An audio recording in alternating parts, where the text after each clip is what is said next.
안녕하세요. 아이콘 유닥입니다.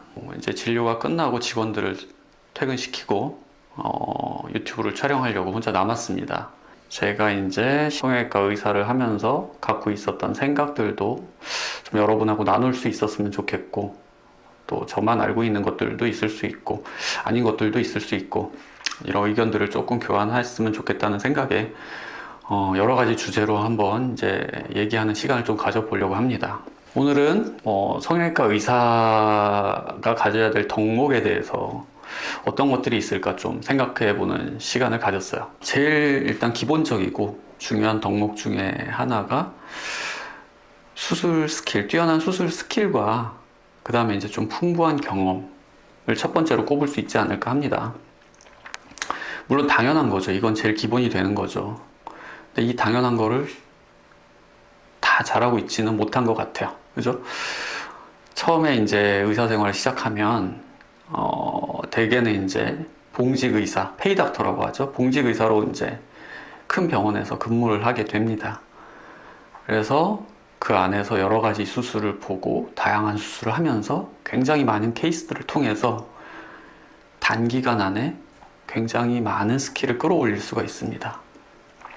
물론 여러 번 반복을 하다 보니까 수술하는 스킬 자체는 굉장히 뛰어날 수 있지만, 예전에는 그 고스트 닥터라고 하는 거를 들어보셨을지 모르겠지만은, 페이 닥터들이 이제 직접 상담을 하지 않고 대표 의사들이 상담을 한 다음에 그 수술은 이제 페이 닥터들이 하는 그런 시스템으로 운영되는 병원들이 많았어요. 환자를 직접 보지 못하고 사진만 보고 이제 수술장에서 이제 수술방에서 수술을 하게 되는 그런 경우들이 많았었죠. 수술 케이스는 많지만 환자를 진단하는 능력과 상담하는 능력을 갖추지 못한 상태에서 수술을 많이 하다 보니까 스킬은 늘지만 어떻게 보면 한계가 있었죠. 그래서 그런 것들이 문제가 돼서 이제 징계받는 병원도 생겼었고, 또 그런 것들 자정하자는 노력이 성형외과 학회 쪽에서도 있어서 이제는 이제 그런 것들이 시스템적으로 많이 고쳐진 것은 사실입니다. 하지만 뭐 100%가 되는지는 알 수 없고요. 그래서 요즘은 이제 봉직 의사분들도 상담과 수술을 직접 하시는 분들이 이제 대부분인 걸로 알고 있습니다.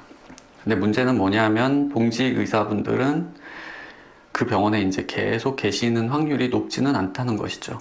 대개 뭐 빠르면 1년, 뭐 2년, 3년 정도 근무를 하게 되면 대개는 이제 개원을 하거나 다른 더 좋은 조건의 병원으로 옮겨가거나 뭐 이렇게 선택을 하고 계시죠. 그래서 이제 대형 병원 같은 데서 수술을 하게 됐을 때 이제 본인 수술을 해준 환자들을 끝까지 책임지지 못할 수 있다는 점들이, 그런 문제들이 발생할 수 있죠. 하여튼 그래서 저는 한 2년 정도 봉직의 생활을 하고, 그리고 이제 바로 개원을 해서 한 10년 넘게 이제 같은 자리에서 계속 진료를 보고 있습니다. 뭐 봉직의를 두지도 않고 저 혼자 모든 환자를 처음부터 끝까지 다 보는 시스템으로 운영을 하고 있죠. 그러다 보니까 뭐 힘든 점도 있고 또 여러 가지 문제들도 좀 있습니다만은, 어쨌든 그 경험을 통해서 보다 좀 안정적으로 진료를 할 수 있는 단계가 된 것이 아닌가 싶긴 합니다. 그리고 앞으로도 뭐 최선을 다해서 한 분 한 분 제가 직접 진료를 할 생각이고 수술을 할 생각입니다. 물론 완벽하진 않지만 10년 동안 성형외과 의사를 하면서 이런 것들을 좀 지키려고 노력을 했고, 그래서 그동안 병원이 그대로 유지가 잘 된 것이 아닌가 싶긴 합니다. 이렇게 좀 원칙대로 하려고 하는 노력 때문에 어떻게 보면은 사업적으로는 조금 돈을 버는 데 있어서는 조금 방해가 되는 걸지 모르겠지만은, 좀 일관성 있는 좀 진료를 할 수 있다는 면에서는 굉장히 그 점에 대해서는 좀 자랑스럽게 생각은 하고 있습니다. 앞으로도 계속 노력을 할 생각이고요.